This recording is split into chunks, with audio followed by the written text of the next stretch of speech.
Today on episode 204 of Typical Chicago Fans, we have Sinkers and Floaters, the TCF Sports Minute, our NFL Week 6 pick show, college football Week 7 preview, and the TCF top 3 of animated TV shows.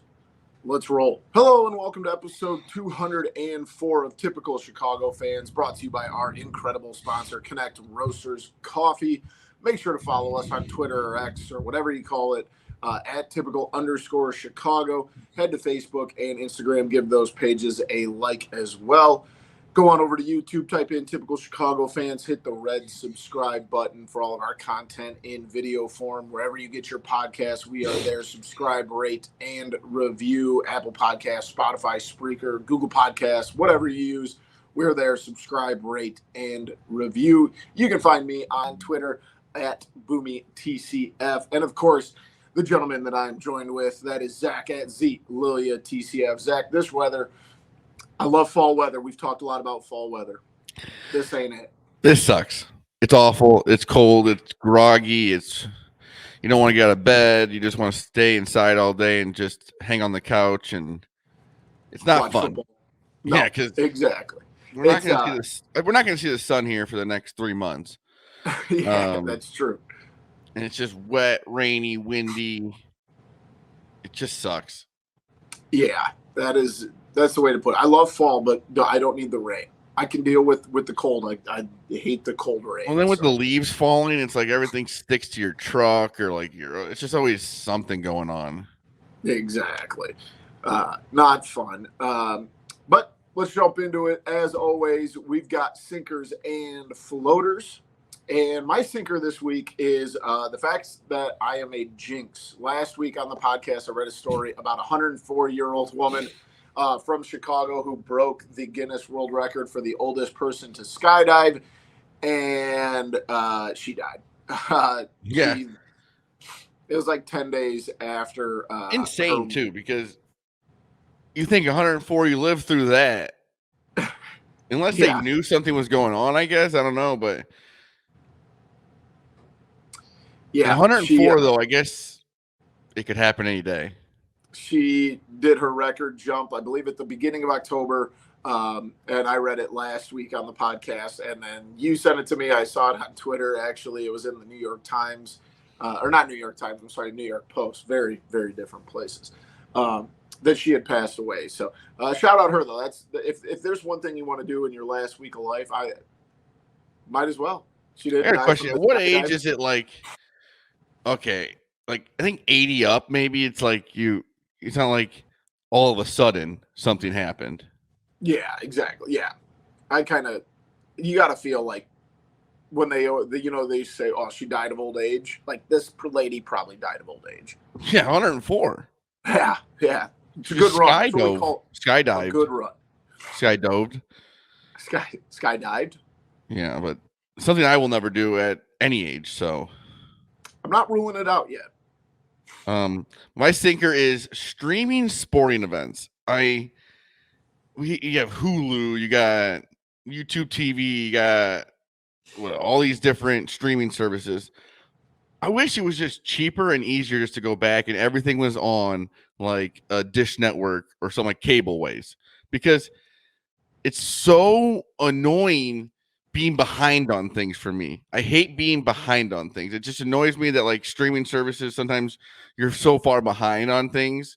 And then even Amazon Prime, like the other night, it was annoying. You want to watch 2 different sports, but you have to change an app just to go back to another sport. Like if you want to watch, let's say you want to watch the Blackhawks the other night or whatever, you have to change the game or whatever. And it's just that kind of annoys me. I think the streaming, it's awesome because you can watch it anywhere. I understand that.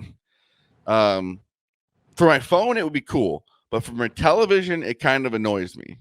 So I'm with you on that sense. And like, there's a lot of money to be made in someone that can develop an app that kind of interfaces all of your streaming services together, right? So like, you plug in your Hulu subscription, your Prime subscription, and then it just creates like a menu And like the delay, that's not really the streaming though. That's an internet provider Yeah, that's issue. that's nothing to do And with I stream, agree. but it's because of streaming.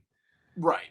But there's a lot of money to be made if you can find a way to like integrate everyone. Like, say you have Amazon Prime, Hulu, and Peacock, and those are the ones that you stream most of your. And maybe you have like MLB, the MLB app or whatever, and you can plug in all of those, and it creates like a menu, and you can bounce back between games. And I will say I do not want to go back to the cable boxes because of the simplicity of being able to plug a Fire Stick in and not have to run like a route or a cable splitter and multiple boxes. And then if it was the same price, sure.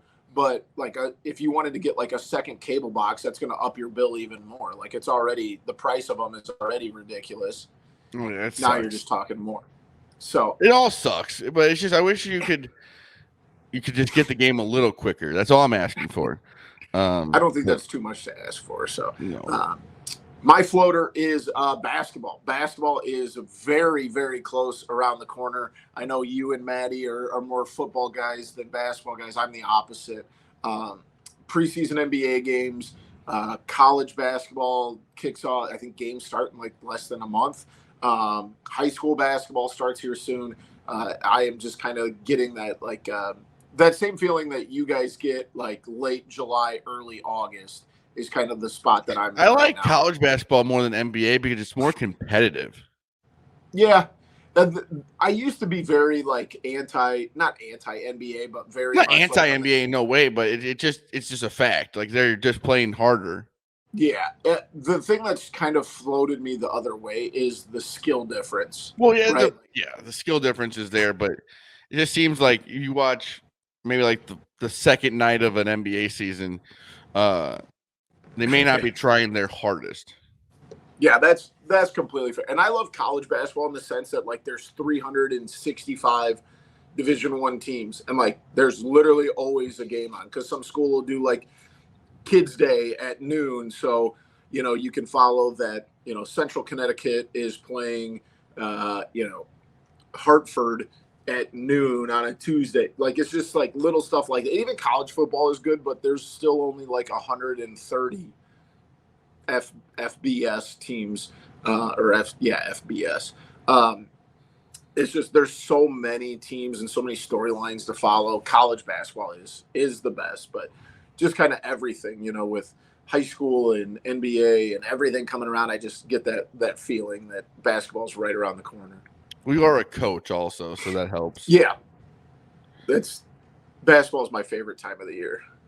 But like I said, it's not that I don't like basketball. It's just the NBA. I'm not the biggest fan of watching, but like I said, the college basketball, especially with college basketball, there's a game on all the time. Yeah. So that's always nice. With college football, that's the only thing that kind of sucks about college football is you're not gonna have a college football game at noon on like a Wednesday, but in college basketball, you will. Exactly. So for gamblers, that'll make people happy. My floater is what I'm actually going to do today. Golf simulators. It's that time of year. It's starting to get shitty outside. It's been very shitty around here for the last few days. Rainy, gross. No one's going to want to go outside. The courses are probably going to close soon, honestly, around here with the weather we're having. So golf simulator. If you got one, we're going to this place. It's called T-Box in Spring Valley today. We're going to try that place out. It's always nice to find a nice little golf simulator. If you don't have one, I would love to have one. First of all, they're expensive. Second of all, you need a lot of room for a golf simulator. But if you're a big time golfer, now good at golf, but like to golf like me, golf simulators are fun. Mostly they have like courses you've never played before, which is fun.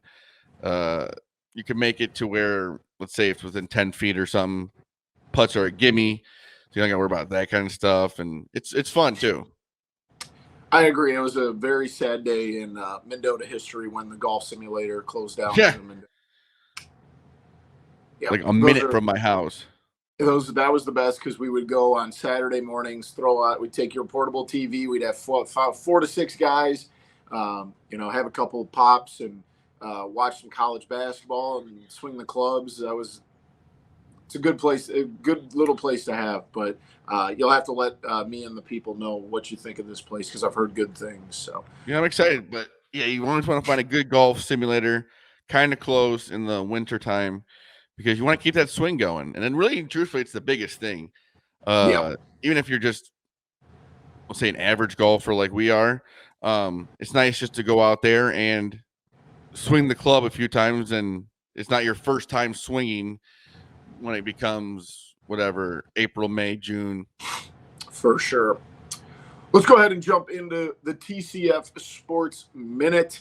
We'll start off here with the Bears coming off a win last week against the Commanders. They get the Vikings this week. 2 1-4 teams. Yeah. Got to feel confident going in though, coming off of that big. What I would say is this is a bigger game for the Vikings than it is the Bears. The Bears didn't have, let's say, crazy expectations. Everyone was thinking maybe 7-8 wins, whatever. But with the Vikings, they had more expectations. They got Kirk Cousins as their quarterback. They got Justin Jefferson, who is not playing on Sunday, which is huge for the Bears. There's speculation that if they lose this game, he just may not be back for a while. Because what's the point? I mean, one of these teams, this season's over. I mean, either way, the season's over for both of these teams. But 1-5, it's bad news Bears for whoever that team is. 2-4, it's not great, but it's manageable per se. But if whoever goes 1-5, season's over. You're gonna want to start the tank. But if you think about it, the Bears had way less expectations than the Vikings had. Oh, for sure. I have a future on the Vikings. Yeah, I think they had to be favored to win the division. No, the Lions were. Remember that was the big story in the offseason? Oh, yeah. But if that's the case, it's going to be a division of 3 not great teams and the Lions if it keeps up here. But the Bears, they play the Vikings then, and then I think they have they have a Thursday night football game at the beginning of November against the Panthers. They play the Raiders next, and then the Chargers, Saints, and then Thursday against the Panthers on November 9th. But we got some winnable games coming up here for the Bears, but this is a game, everyone wants to, like you say, tank or whatever, but you want to win this game. You don't want to lose to the Vikings when they're this bad. They're not going to have Justin Jefferson. And I want Justin Fields to keep looking good. He had a great 2 games. I think 8 touchdowns, 1 interception in the last 2 games. DJ Moore had a crazy good game. Almost set the record for the most yards in a single game by a wide receiver. Still should have been a 4th touchdown there. I don't think he went out of bounds. And if they did, show me the replay. But excited to see what the Bears can do. They got some defensive players back. You just want to look good on Sunday. You don't want to look like you did when you played the Bucs for a little bit or whatever. You want to win the game. I think that's one of the, I don't think you really necessarily have to care about a win, right? Wins, but you want to see kind of like you want to see them play well. You don't want to have to worry about another quarterback next year. You don't want to worry about having to get Caleb Williams. You want Justin Fields to look good. And then in the offseason, with the picks they're going to have, maybe they can make some trades for some better offensive players too. They got DJ Moore, who is, if you don't think DJ Moore is number 1, I'm not saying he's, I always say whatever, top 5. I always joke with people, get mad at me, whatever. But he's a number 1 wide receiver. To say he's not is kind of wild. It's been 1 game. No. He's a number 1 on a team, is what I mean. Like, he's a wide receiver. Bears, yeah. Yeah. And I mean, people are saying he's not a number 1. Like, dude, he's pretty good wide receiver. Let's say that. Yeah, I know 1 game, but I don't mean like number 1 in the league. I mean, I wide receiver 1 on a team. And he could be wide receiver 1 on most teams, really. Let's have like the Devontae Adams and stuff like that. I understand that. But put some respect on his name, please. I think what you need to see this week is just like another week like last week, and not in the sense of like you have to win this game to feel confident, but you need to see, an offense that can move the ball down the field and a defense that can get a stop when they need to. And like here's my thing. Say you come out and you get boat raced, and it's a 14, 15-point loss. Is it back to fire Eberflus and back to the Caleb Williams, talk? Like, how quick does it go before, the wheels are falling off the bus and all hell is breaking loose? Yeah. So hopefully they keep looking good. I'm not really worried about wins. Look good, feel good. Eberflus, he's playing well. I mean, his back was against the wall last week, and they played really well. So even though it was the scariest blowout I've ever been a part of, because you can't trust this Bears defense when every single player was getting hurt. But I think the defense is also going to look a lot better this week. So I'm excited about that. Noon Sunday, that's where the Bears need to be back to. So I'm excited for that. In another sport, the Blackhawks 1-1-0 to start off Connor Bedard's career. Gets an assist in Game 1 against the Penguins, then gets a goal against the Bruins. And I don't know about you, Zach, I am trying really hard right now to not be the meatball fan that I am and say, this team's good enough to go to the playoffs. Because I know they're probably not. But in any sport, though, it's hockey that a team like this could make the playoffs. Yeah. You know what I mean? Hockey's a sport where, you go on runs, especially if you got like a Connor Bedard. He's playing really well. I am excited for him. It's only been 2 games. Yes, I understand that. But just the way he makes moves and stuff, man. He carves through defenses and he makes people miss and he has great passes and he helps other guys get open. Yes. And some of the stuff that we've been seeing him, like you said, the carving up of the defenses and the moves, like, yes, those have been absolutely phenomenal. I do, worry that I don't think it's necessarily like it was like 20 years ago, but like there's going to be some idiot, crappy defensive man that's going to take his shots at the kid because he just turned 18. And like, I really hope that they got the right guys in place. Wednesday, he got hit into the boards pretty hard. Which commercial he was back playing when he was. What I got to say is, any player, if a player gets hurt, please do not show their parents. That was weird. That was annoying. It was like he's sitting there. He wasn't hurt really bad, but he was on the knee. You didn't know at the moment. He went into the boards, and he kept showing his parents. I'm like, dude, that is weird and kind of disrespectful in a way. Yeah. Well, I think they just go to the angle because he just turned 18, like he's still a kid. But what I mean is like I wouldn't want to be on camera with my reaction if with their son hurt. Yeah, I agree. I just think that's a little weird. When he scores a goal or any other moments, that's fine. But when he's hurt, I think that's just a little weird. Also, kind of the big news, Taylor Hall, who was one of the big off-season signings for the Blackhawks with an upper body injury, is out a couple weeks. That's the thing I hate about hockey. Well, can't we just say what the injury is? I like it. I wish all sports were like. Well, you know that why they can't, right? Well, yeah, isn't it because they don't want other teams to know?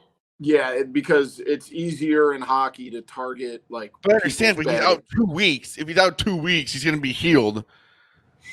Why can't they just say it? It's not like he's going out to play tonight. There was a nice little a note that came out of Montreal where the Blackhawks play today on Saturday.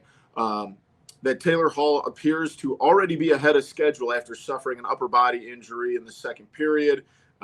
He told us that he is a miracle fast healer, is what Richardson said. He said he doesn't know exactly what that means, but I'm very at least optimistic. Maybe we're only talking a week, 10 days, and Taylor Hall will be back for the Blackhawks. So he only played like a game and a half. So they've only played 2 games, so he missed half. No, he only played a game and a half.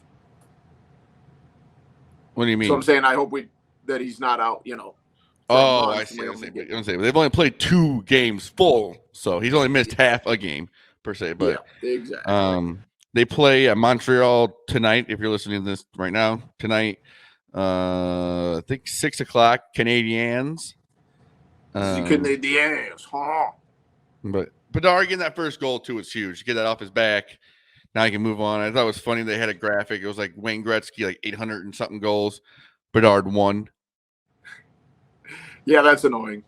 No, it was funny though because it was funny because it was on TNT and they were literally just about to go to intermission with Wayne Gretzky, so it actually made sense of why they did it. But fair. hey, you could be compared to worse.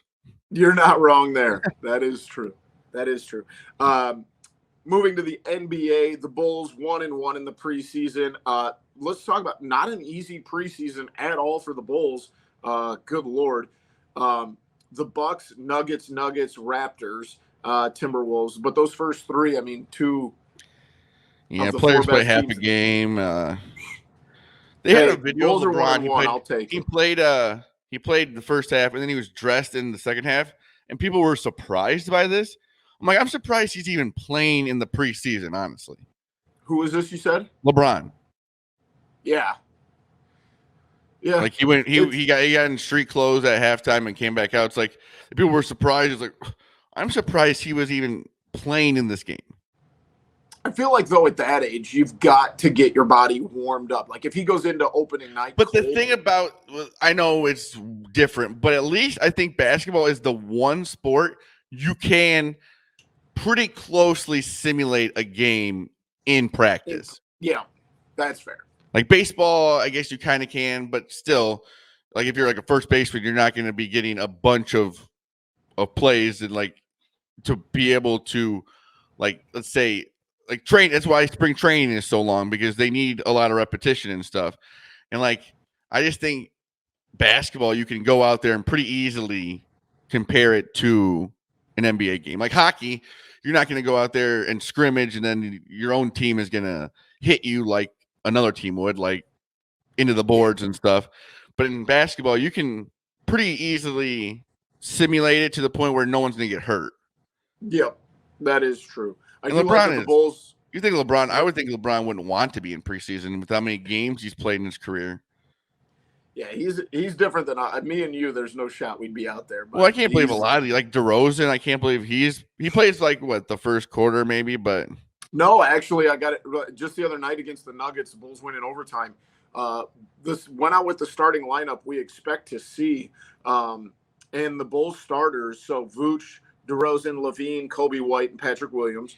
All played 22, 24, 23, 21, and 18 minutes. So well, you know what? Like, that's good for the Bulls. They need it. The Bulls need it. Not a lot of teams need it. The Bulls need it. Yes, I would agree there. I mean, it's going to be a war every night watching this team. See, I'm I don't know. I'm just optimistic about it. No, I'm just saying it's going to be tough. Like, we're going to go through some stretches that are going to make you mad.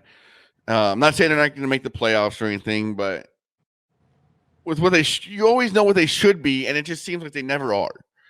Yeah, and we got so teased in that first full season with them, and then the injuries and all that stuff. But opening night, October 25th versus the Thunder. The NBA, they really, really make it stretch. Oh yeah. Well, the playoffs are 4 months long. And yeah, well, I mean, opening night, October in the 20s, and then could possibly see the season ending in the middle of June. Like, that's too long. A 9-month season. Yeah, we need to make less breaks, maybe. If anything, the NBA is going to try and make that season longer. Stay relevant more. For sure. So, but what do we know? We're just two dummies. But we might be dummies, Zach, but we do know one thing, and that's where to get good coffee, all right? And that's over at our friends at Connect Roasters Coffee. Best coffee around that you're going to find. Storefront coming soon. Just saw that on Ian Happ's Twitter. So we will be getting over there soon. They obviously work with our good buddy Ian Happ, Dom Frederick. So you know it's good stuff. Those guys aren't going to promote and drink bad coffee, right? Ian Happ won a gold glove. You don't win gold gloves drinking bad coffee. Head over to connectroasters.com. Follow them on Twitter at Connect Roasters. And like you said, the storefront coming soon here in Bourbonnais. I'm going to have to make sure to get the actual opening day. My wife has been asking me for a couple of weeks now about it, so we're going to have to get over there soon. So go check out our friends over at Connect Roasters. Love our friends over at Connect Roasters. One thing Zach loves is making winning picks, and that's what he's been doing in the NFL pick show here. Zach is sitting in hot. first. Let's just say I'm hot. He's hot. So now it's time to start fading because there's no way he can possibly keep this up.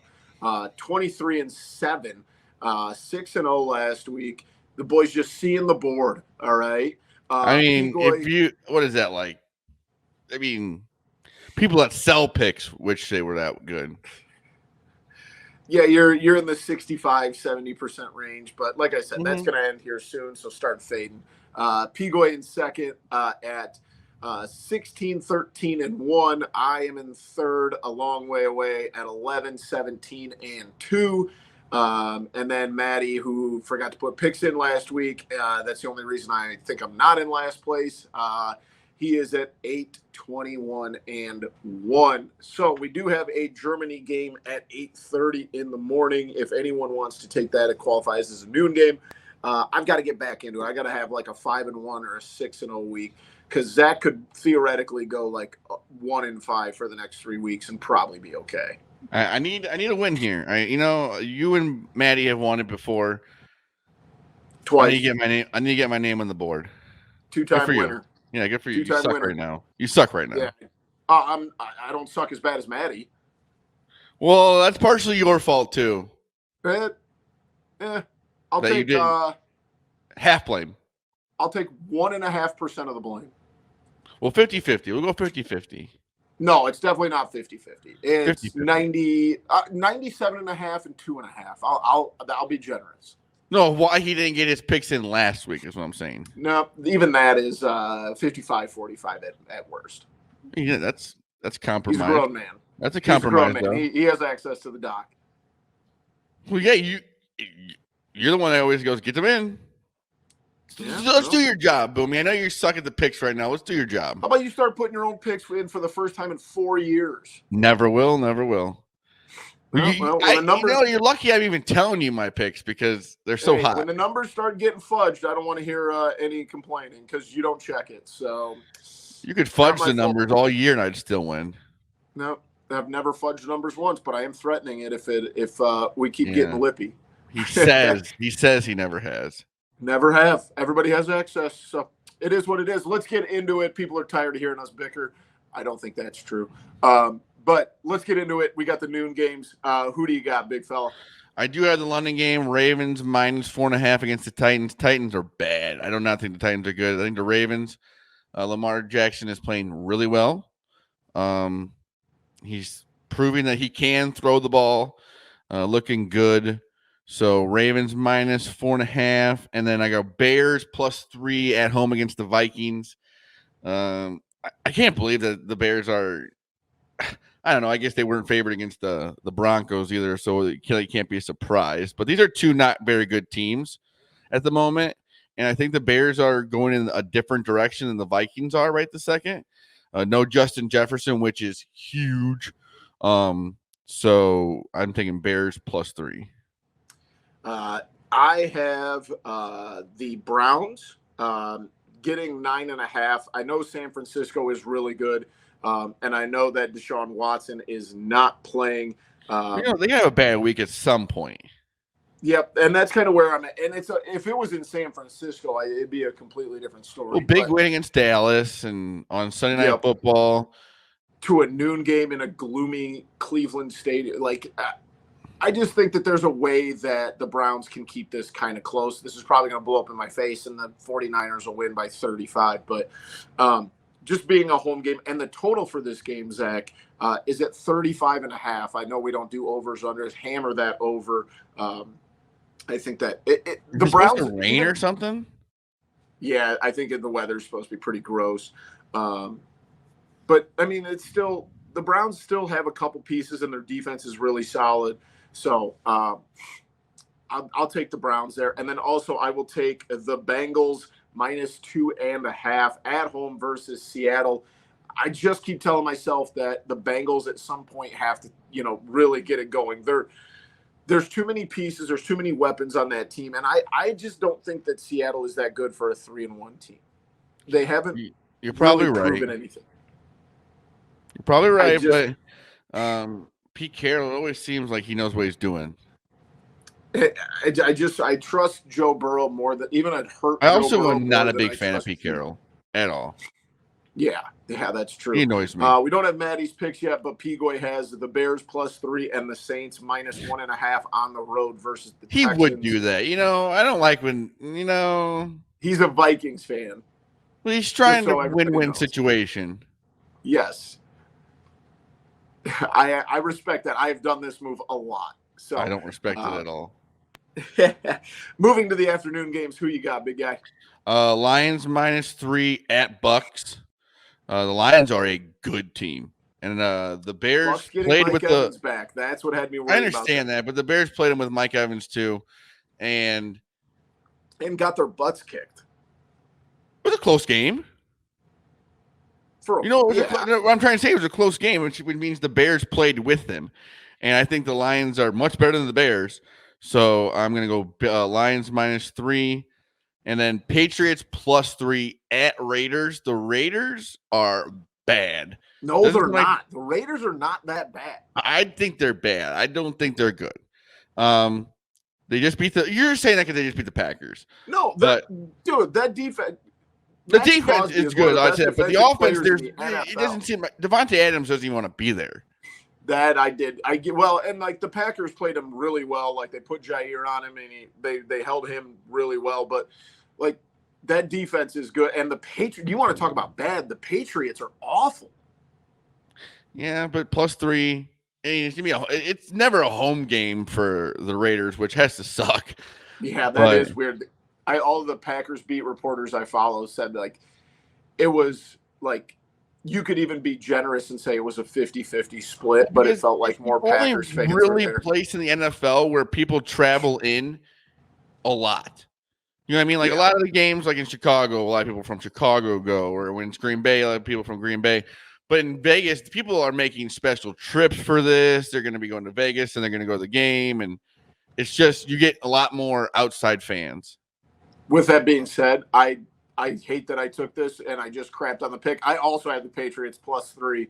And the only reason is because Josh McDaniel is an absolute buffoon, and he's going to get outcoached by Bill Belichick. I don't think this is much as the players on the field. This is simply just Bill Belichick is but going technically to this is a Brady McDaniels revenge game because Brady has a part in the Raiders. Yeah. There's something about Josh McDaniels' dumb brain that I just cannot trust, and Bill Belichick is the GOAT. That's the only reason that I'm touching this. And I just don't I don't think the Raiders are good. And my other pick, I hate to do this because I do like the Rams, but I've got the Cardinals +7. I just think that the Cardinals have enough to stay in the game. They've done that so much this year. I know they're 1-4. I don't think they're going to win this game, but I just think that Josh Dobbs does just enough to keep them in games. And the Rams are okay. You know what I mean? The Rams are fine. I just don't know if the Rams have what it takes to just put a team away. So I'll take the Cardinals +7 here. Pigoy has the Lions -3 and the Raiders -3. Pigoy is going against us here with the Raiders over the Patriots.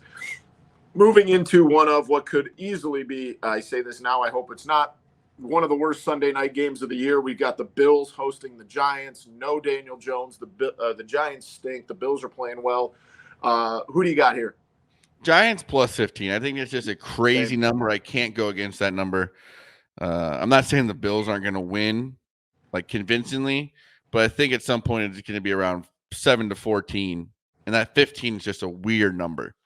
Here's my thing. Tyrod Taylor is expected to start for the Giants. Tyrod Taylor doesn't normally, and I'm sure you could look stats up on this, it doesn't feel like Tyrod Taylor gets blown out a lot. No, he's a decent quarterback.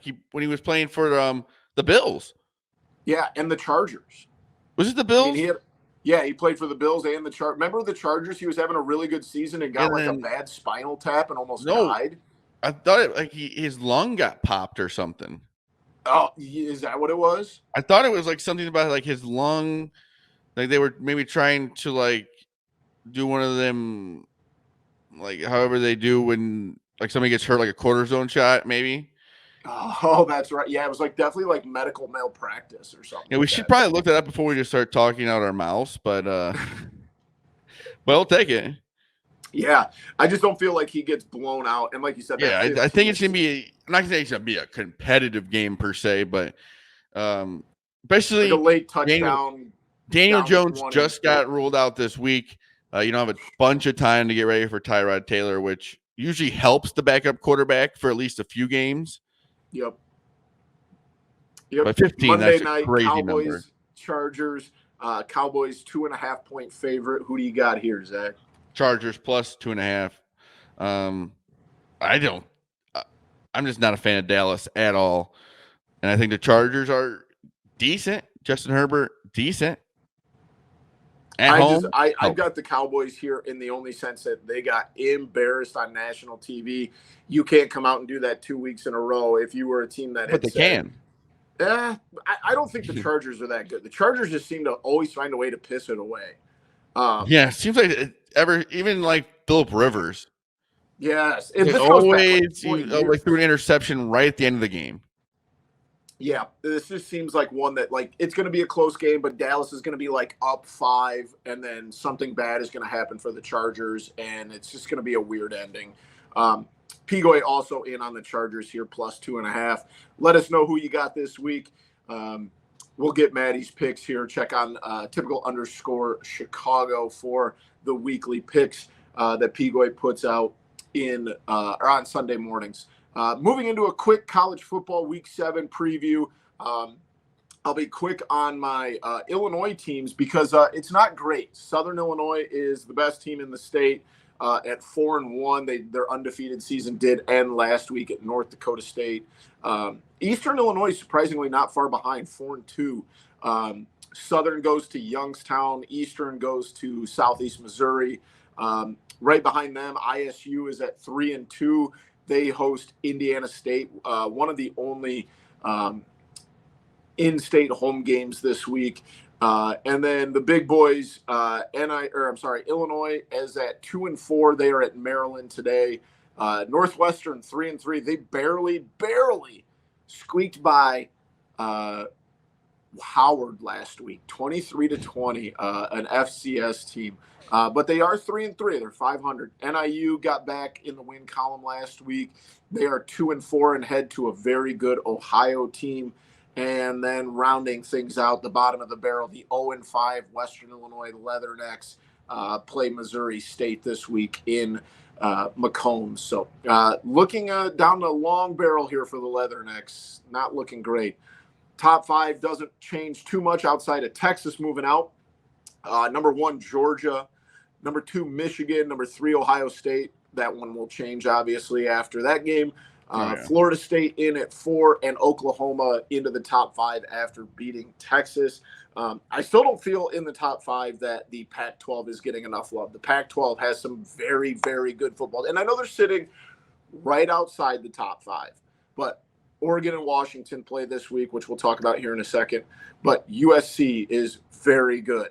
Utah, very good. I mean, it's almost like the people who, I guess, vote on or however it was saying it, fall asleep before those games even start. Yes. And speaking of falling asleep, before we get into the game, last night, Friday night, I turned on the Colorado-Stanford game at halftime, 29-0. Wake up this morning to find out that Stanford came back and won that game. That's a bad look for Dion. I was like, this game's over. No real reason to focus on it. Woke up this morning and it said that they made a comeback and won. And which would have surprised wouldn't have surprised me if they weren't 1-4 right now. Yeah, Stanford's awful. Stanford is a bad football team. Did you see the catch in overtime that Stanford had? Yes. Pinned it against Travis Hunter's helmet. Yeah, it looked like the David Tyree catch. I'm like, dude, that was David crazy. Tyree's was at least on his own helmet, not on the defenders. And that's just one of those moments, though. They're like, that team's 1-4. They're not very good, but like then they just make plays like that. Yep. That was. I mean, I've watched the highlights this morning. What time did it get over with? Because it went to overtime. Oh, it had to have been 1-ish. The game didn't start till 9:30, 1:30. I was asleep way before then. But yeah, little trouble for Colorado or for Dion and the fellas. A little under 500 4-3.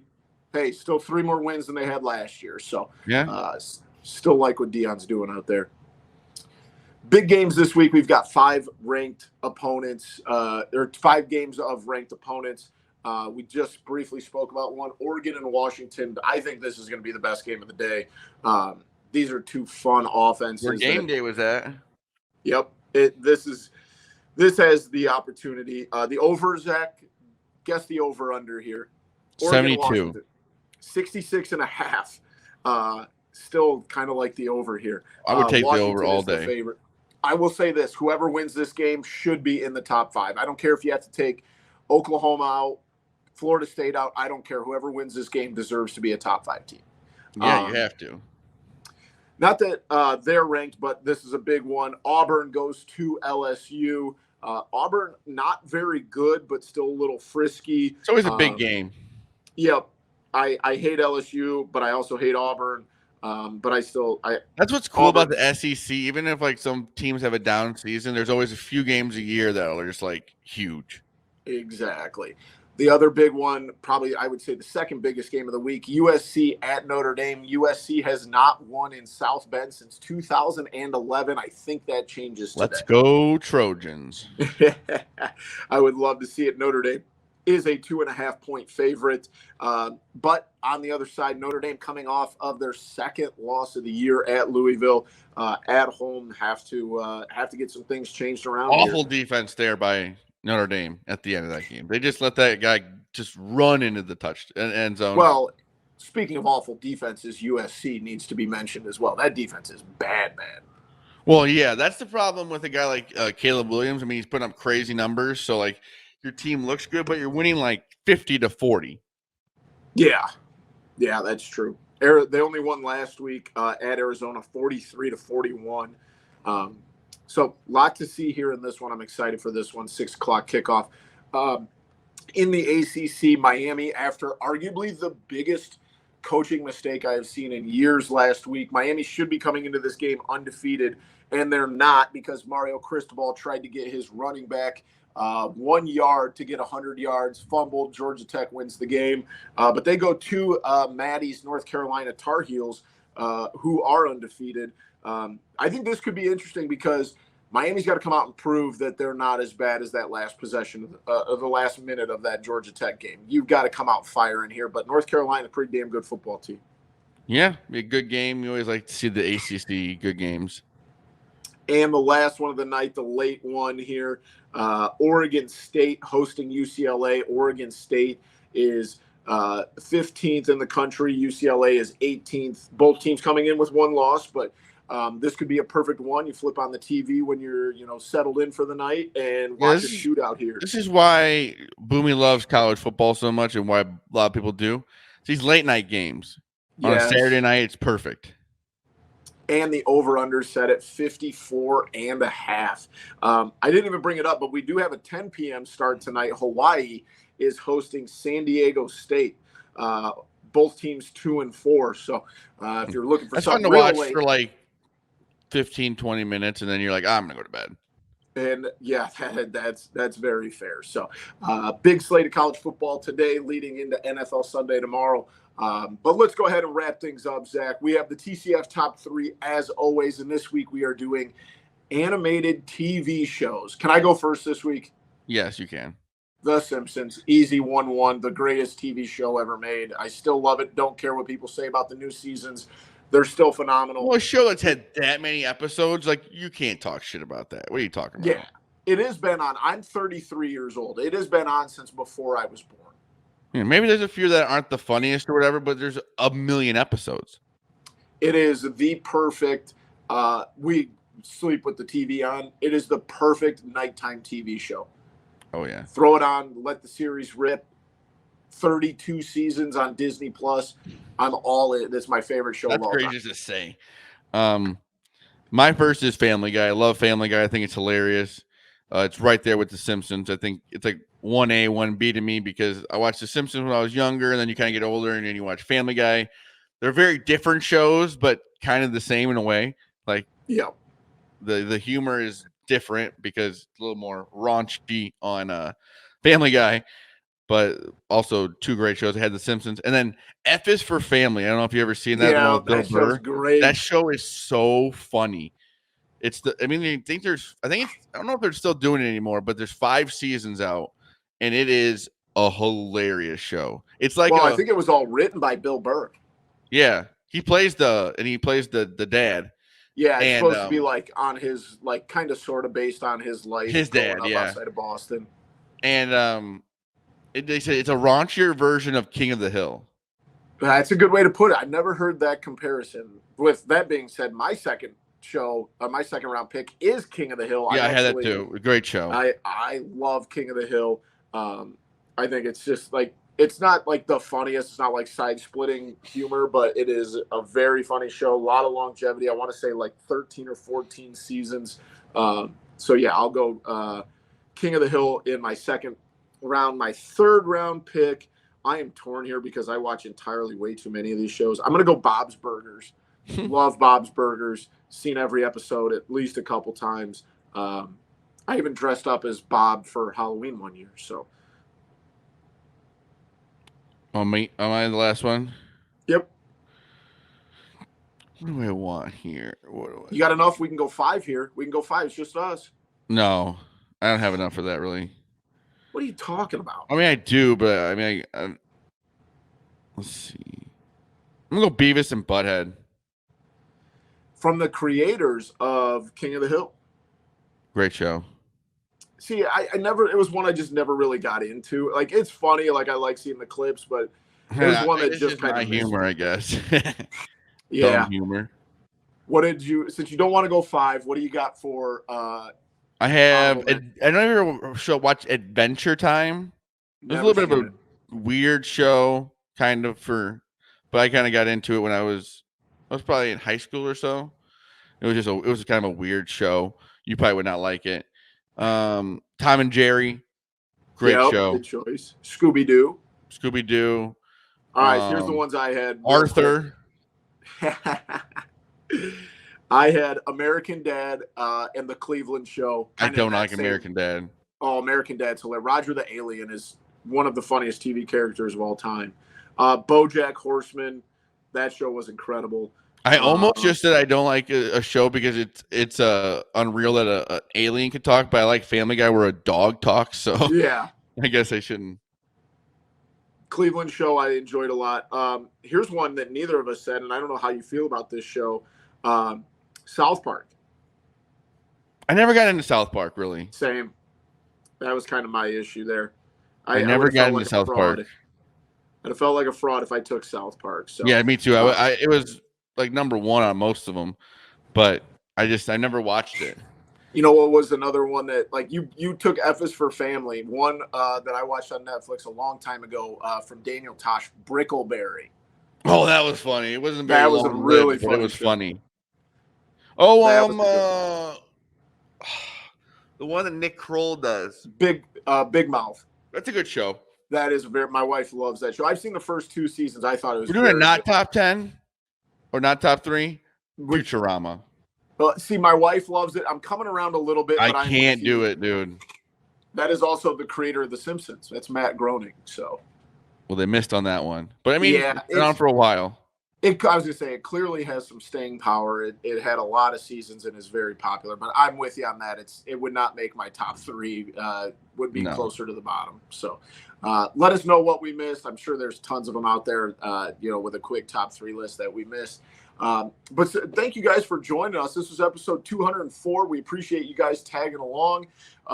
Shout out to our sponsor, Connect Roasters Coffee. Find them at connectroasters.com. Follow them on Twitter at Connect Roasters. Find us on Twitter at typical_Chicago, Facebook and Instagram as well, YouTube for all the content in video form, wherever you get your podcasts. Subscribe, rate, and review. You can find me on Twitter at BoomyTCF. And of course, Zach, he's this way, at Zlilia TCF. Follow Maddie as well. Maddie isn't with us this week, but at schools_01. Thanks for joining us. This was episode 204 of Typical Chicago Fans. We love you all. Peace.